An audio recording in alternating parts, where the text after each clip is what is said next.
जब सबकी नज़रें लगी होती हैं कि भाई कपड़े जो है ना वो जल्दी जल्दी सूख जाने चाहिए अगर आपने धुलने के लिए डालें, क्योंकि बारिशें बहुत ज़्यादा होती हैं। अगर आप बाहर कहीं जा रहे हैं तो आपको मौसम देखना पड़ता है, फोकास्ट देखनी पड़ती है। अगर ऐसा नहीं करेंगे तो फिर अनएक्सपेक्टेड बारिश भी हो जाती है, जिसकी वजह से होता है नुकसान। और नुकसान की जब हम बात करें तो क्लाइमेट चेंज की वजह से पाकिस्तान जितना ज़्यादा नुकसान उठा रहा है गुज़श्ता चंद सालों से, उसके अंदर होती जा रही है तब्दीली, और ये तब्दीली इजाफे की सूरत में हो रही है।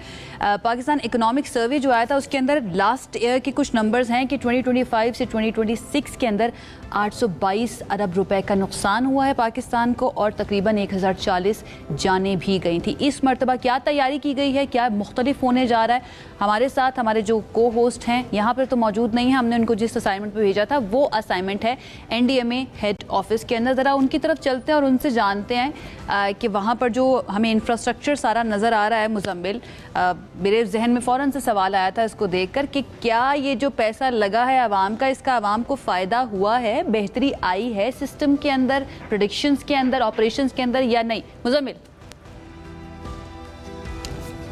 जी आयशा, बिल्कुल बेहतरी भी आई है ऑपरेशंस के अंदर, डिटेक्शन सिस्टम्स के अंदर बेहतरी आई है, अर्ली वार्निंग में बेहतरी आई है, इंफ्रास्ट्रक्चर के लिए वार्निंग्स जारी करने में बेहतरी आई है। तो आवाम का जिस तरह से एक्सपेंडिचर स्पेंड किया जा रहा है, जिस तरह से आवाम का पैसा स्पेंड किया जा रहा है, डेफिनेटली एक बहुत इंप्रेसिव स्केल पे काम है जो चल रहा है, कि जिसके अंदर हम लोग डिसाइड ये कर रहे हैं कि क्या हम लोग डैमेजेस को कितना कम कर सकते हैं, क्या टोटली अवॉइड भी किया जा सकता है। मेरे पीछे इस वक्त जो आपको स्क्रीन नजर आ रही है वो ऑपरेशंस से रिलेटेड है, और मेरे राइट हैंड साइड पे इस वक्त सीधे हाथ पे मेरे जो डिपार्टमेंट है और जो पार्ट सेटअप हुआ है वो अर्ली वार्निंग से रिलेटेड है, और टेक्निकल अर्ली वार्निंग अगर हम स्पेसिफिकली बात करें तो उससे रिलेटेड है।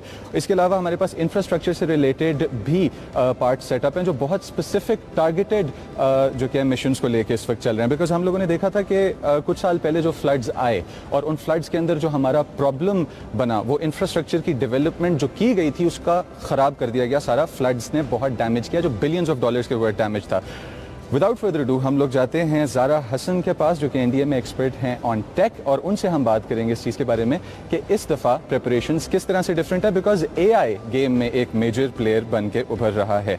अस्सलाम वालेकुम ज़ारा, कैसी हैं आप? वालेकुम सलाम, मैं बिल्कुल ठीक हूँ। Thank you very much and welcome to national emergency operation centre. अच्छा, इस दफ़ा की प्रिपरेशन बिकॉज टेक एडवांसमेंट्स और जिस तरह AI की डिस्ट्रप्शन हमने देखी, किस तरह से NDMA ने AI को और टेक्नोलॉजी को और सैटेलाइट्स हमने लॉन्च किए हैं पिछले साल, तो इस तमाम जो एडवांसमेंट है इनको लेके किस तरह से हम इस दफ़ा बेहतर प्रेडिक्शंस कर रहे हैं? जहाँ पे आप खड़े हुए नेशनल इमरजेंसी ऑपरेशन सेंटर, इसकी सबसे बड़ी ब्यूटी ये है कि it actually provides you a single platform जहाँ पर ना सिर्फ पाकिस्तान बल्कि ग्लोबल टेक्नोलॉजी को भी इंटीग्रेट कराया जा चुका है।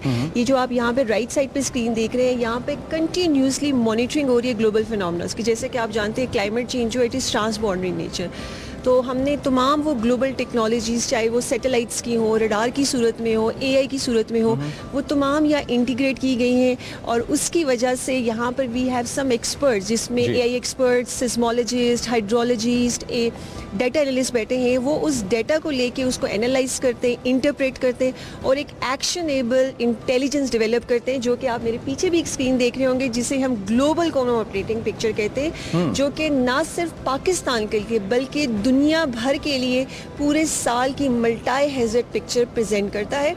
इसको हम अच्छा ज़रा, मैं सॉरी टू इंटरप्ट यू, यहाँ पे मुझे साइक्लोन्स नज़र आ रहे हैं, वॉल्केनोज नज़र आ रहे हैं, और यहाँ पे मुझे और इवेंट्स भी नज़र आ रहे हैं। तो हम लोग ग्लोबल इवेंट्स को अकाउंट में ले रहे हैं और फिर पाकिस्तान से रिलेटेड डिसीजंस कर रहे हैं? बिल्कुल, आपने बिल्कुल, you have rightly pointed out. हमने इसमें, जैसे मैंने शुरू में भी बताया है, कि हमने इसमें मल्टी हैज़र्ड जो डिज़ास्टर्स हैं, हैज़र्ड है, उन सब की प्रोजेक्शंस की हुई for the entire period, like जनवरी से लेके दिसंबर तक, और किस कंट्री में। And we are not only telling कि which area has a probability जो यहाँ पे डिज़ास्टर जो है वो रोनुमा हो सकता है, बल्कि NDMA हैज़ अ कैपेबिलिटी कि वो इम्पैक्ट बेस्ड प्रोजेक्शंस बताता है। यानी कि अगर फॉर एग्जांपल अभी जिस तरह कि आपको पता है कि फ्रांस में या फिर यूरोप में जो हीट वेव का इम्पैक्ट, जी बिल्कुल, इसका इम्पैक्ट एग्रीकल्चर पे क्या होगा, कितने लोग मुतासिर होंगे, इस GCOP में ग्लोबल कॉमन ऑपरेटिंग पिक्चर में कोई 9000 से ज़्यादा जियो स्पेशल लेयर्स जो हैं वो इंटीग्रेट करी जा चुकी हैं। अब इसी का एक सबसेट जो कि आप मेरे पीछे भी एक स्क्रीन देख रहे होंगे, जिसमें national common operating picture hydro analytics जो हैं वो पाकिस्तान के लिए बनाए जा चुके हैं, जिसमें इमीडिएट थ्रेट जो पाकिस्तान में आता है वो इसी की मदद से हम एनालाइज करते हैं for our region as well. अब अगर करंट मानसून स्पेल्स की बात की जाए, जो कि अभी आपको पता है जो एक बहुत बजिंग टर्म चल रही है, दैट इज़ एल नीनो, जिसकी वजह से दुनिया भर उसकी लपेट में है। बेसिकली आपके पैसिफिक ओशन में जब दर्जा हरारत जो है वो मामूल से ज़्यादा होता है, that is actually the El Nino situation. इसकी वजह से ट्रेड विंड्स और जो हमारे ग्लोबल वेदर पैटर्न्स हैं वो डिस्टर्ब होते हैं, और इसी की वजह से south Asian region particularly Pakistan पे भी इसकी काफ़ी स्ट्रॉन्ग इम्प्लीकेशंस हैं। अच्छा, हमारे पास जो इस वक्त ये डाटा है, और अगर हम टेक फ्रंट की बात करें, क्या प्रेडिक्शंस कर सकता है नेशनल डिजास्टर मैनेजमेंट अथॉरिटी और उसका ये विंग के हमारा एग्रीकल्चर, बिजनेस और वीक इंफ्रास्ट्रक्चर खड़ा रहेगा, बच जाएगा या डैमेज होगा, और किस हद तक? देखिए, इसकी सबसे बड़ी जो कैपेबिलिटी है, जैसे मैंने पहले भी अर्ज़ किया है कि हमारे पास पूरे साल की प्रोजेक्शंस होती हैं, देन हम उसको मज़ीद जो है वो क्वार्टरली बेसिस में साल में जो है वो 4 दफ़ा इशू करते हैं in the form of disaster early warning. अभी जो महीना चल रहा है वो मानसून का है, इसको डिज़ास्टर अर्ली वार्निंग 3 कहते हैं। इसके अकॉर्डिंगली जैसा मैंने अर्ज़ किया है कि एल नीनो की वजह से पाकिस्तान में बहुत रीजनल कंट्रास्ट रहेगा with regards to the rainfall distribution या टेम्परेचर की जो इनॉमलीज हैं। नर्दर्न एरिया में हमारे पास कन्वेक्टिव रेन्स होंगी, ज़्यादा बारिशें होंगी, प्लेन एरियाज़ में हमारे पास दर्जा हरारत ज़्यादा रहेगा। अलावा फ्लड्स के, सैलाब के, हमें क्या ड्राई पैचेस भी नजर आएंगे? जी बिल्कुल, टेम्परेचर जहाँ जहाँ ज़्यादा होगा, पर्टिकुलरली अगर आप बलूचिस्तान की बात करें, चागी, वशू, खारान, ये वो डिस्ट्रिक्ट है, वहाँ पे ड्राउट की सिचुएशन प्रिवेल करेगी। अभी जो ग्लोबल जितने भी मेट्रोलॉजिकल डिपार्टमेंट्स हैं, WMO, NOAA, they all are claiming कि एल नीनो बाय सितंबर ये ज़्यादा मैच्योर होगा और ये सुपर एल नीनो की शक्ल इख्तियार करेगा। इसकी वजह से सिर्फ डिज़ास्टर्स नहीं बल्कि पोली डिज़ास्टर भी रोनमा होगा, जिसमें एग्रीकल्चर सेक्टर बहुत मुतासिर होगा। ठीक, थैंक यू ज़ारा, आपने इतने अच्छे से बताया हमें, और जिस तरह से टेक इनकॉर्पोरेट किया हुआ है हमने, और I can see hundreds of people working here tirelessly. Good luck to the department and let's wish and hope कि मानसून पाकिस्तान के लिए अच्छा हो और डैमेज कम से कम हो। Thank you for your time. Thank you very much. अच्छा व्यूअर्स, जिस तरह से आप देख सकते हैं इस वक्त ज़ारा हसन हमें इस बारे में ब्रीफ कर रही थी कि टेक को, सैटेलाइट्स को, रेडार डाटा को किस तरह से इन्वॉल्व किया जा रहा है वेदर प्रोजेक्शन के लिए और वेदर पैटर्न्स को रिकग्नाइज करने के लिए।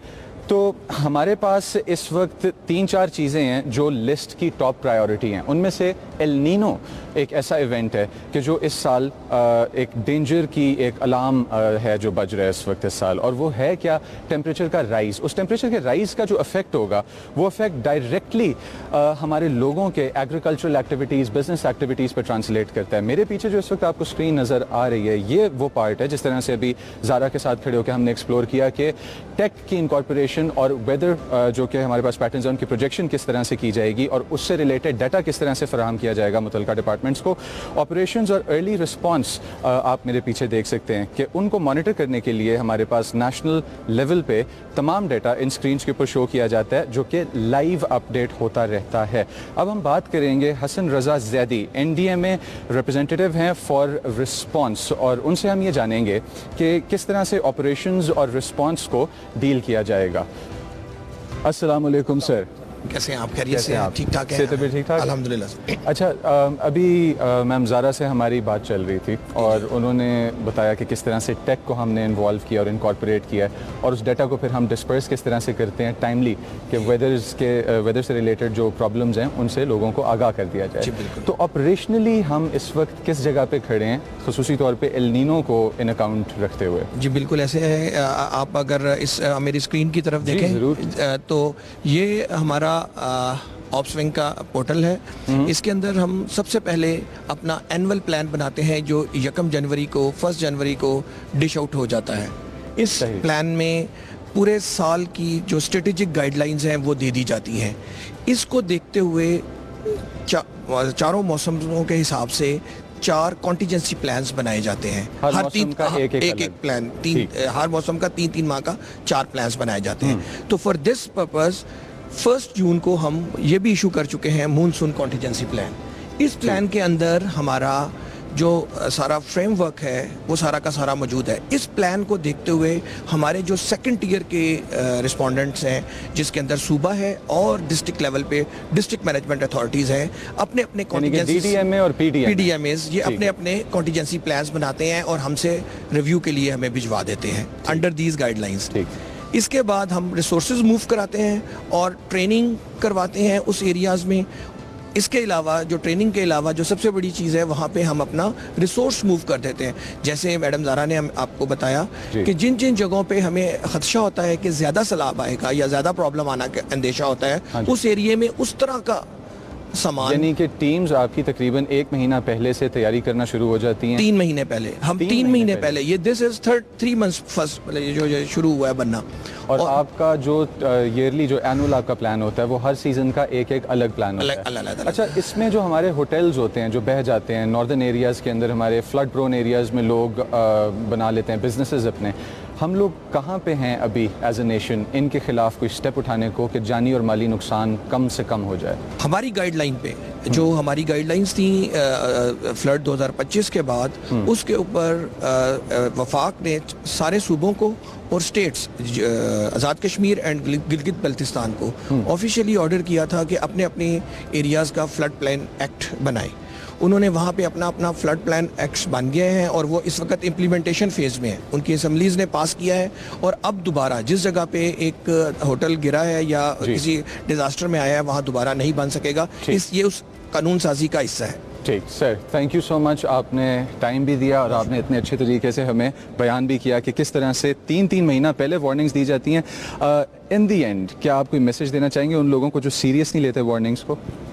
जी, हमारी जो मोबाइल ऐप्स हैं इसको कंटिन्यूसली फॉलो करें और स्पेशली जो हमारे हम टूरिस्ट गाइडलाइंस अपनी, अगर आप देखें कि हम अपनी टूरिस्ट गाइडलाइंस भी देते हैं, हीट वेव्स की भी और मॉनसून की भी, और अलर्ट्स भी देते हैं। इसको फॉलो करें और स्पेशली पानी से दूर रहें नदरन एरियाज़ में। Thank you sir, thank you for your time, thank you. Alright viewers, तो 3 महीना पहले जब आपको बता दिया जाए कि सैलाब आ रहा है और सैलाब किस तरीके से ख़राब करेगा कारोबार, किस तरीके से जानों का नुकसान होगा, सड़कें बह जाएंगी और हो सकता है कि इंफ्रास्ट्रक्चर को बहुत ज़्यादा डैमेज हो, जो हमें नज़र आता रहा है पिछले चंद सालों के अंदर।